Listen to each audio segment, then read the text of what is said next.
Hi everyone, it's Julie here. Today I'm going to review a Philodendron Brasil care guide. Also, just quickly, I wanted to mention that there are a few parts where I didn't realize that the leaves of my philodendron were brushing up against the mic I was wearing, so I apologize for any of those noises. I did my best to get rid of them, but just wanted to let you know. Before we get started, please be sure to check out the description. I always include links to supplies I mention, plants that I talk about, and any other relevant links down below in the description. And please like this video and subscribe to my channel. Thank you. Okay, now, so the Philodendron Brasil is a cultivar of the heartleaf philodendron. Everything I mention in today's care guide also applies to the heartleaf philodendron if you have one of those, except for light. The heartleaf philodendron tolerates low light very well. That's why a lot of people have them as office plants. And the Philodendron Brasil will begin to lose its variegation in low light. So I just wanted to mention that right up front. So this is a really pretty cultivar. They're pretty easy to find. Maybe like a few years ago they weren't so common, but now I got this, I'm pretty sure, just in my local grocery store. Yeah, they're pretty easy to find. They have really nice leaves. Sorry, I'm just picking out a dead leaf as we speak. Only one dead leaf though. I don't think I have any on this plant, but sometimes the new leaves will emerge like a peachy pink color, and it's really pretty. I think I have one on this cutting right here. This does need bright indirect light in order to maintain all of this gorgeous variegation. Look at them, so pretty.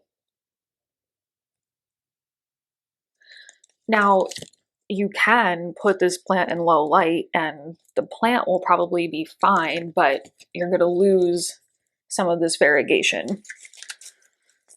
Like there's a few leaves here that are just kind of solid. It's still beautiful, but that is something to be aware of. If you bought this plant for its variegation, make sure you have bright indirect light or grow lights. For water, it doesn't want to completely dry out, so water when the top inch or so is dry.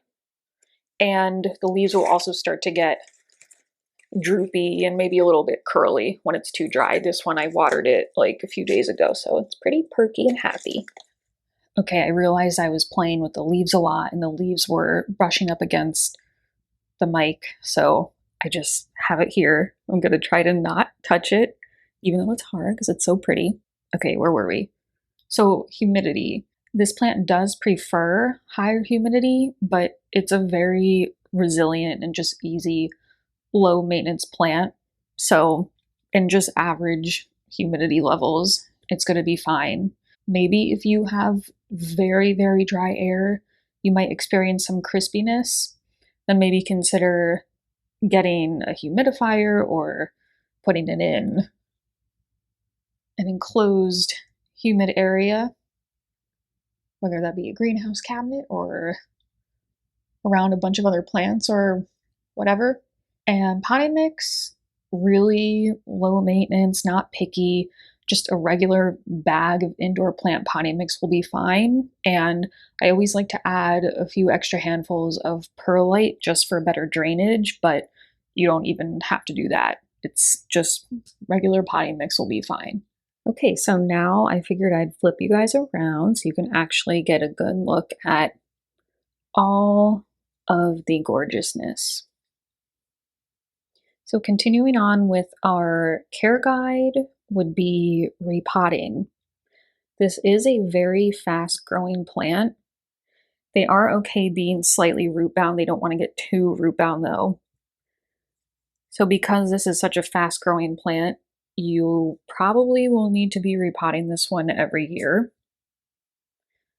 And when you're repotting, just generally go with a pot the next size up, unless your plant is just absolutely massive and needs a pot larger than that. But generally go with a pot the next size up from its current pot. And of course, make sure it has a drainage hole.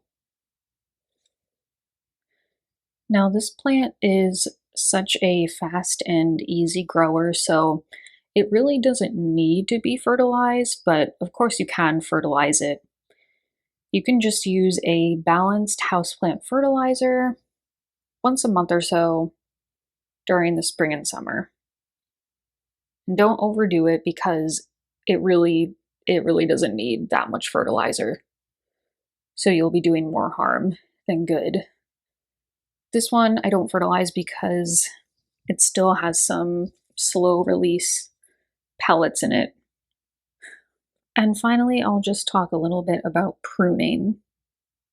So pruning isn't necessary, but it can be helpful if you have leggy vines, which means, actually there's really no leggy vines on this one because it's just thriving so much. So legginess happens usually when there's not sufficient light, and actually this isn't even that large of a space, but say if you had a whole vine that was like large spaces, even greater than this one between each node, that would be considered leggy.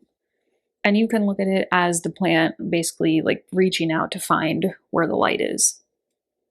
So what you can do is you can encourage new growth by cutting off above a node. Sorry, I know this probably looks weird on camera. I'm trying to find where I've done it before. Yeah, so you can see I actually did this right here not too long ago. I made a cut right here, right above this leaf node. Above means you're pointing the vine to the ceiling. That's above this node. And that will cause new growth to sprout from that node. See? And this little vine is growing now. And doing that not only gives your plant a nice haircut, but it'll encourage new growth. And you can do that even if your plant isn't leggy and you just want to create a bushier plant.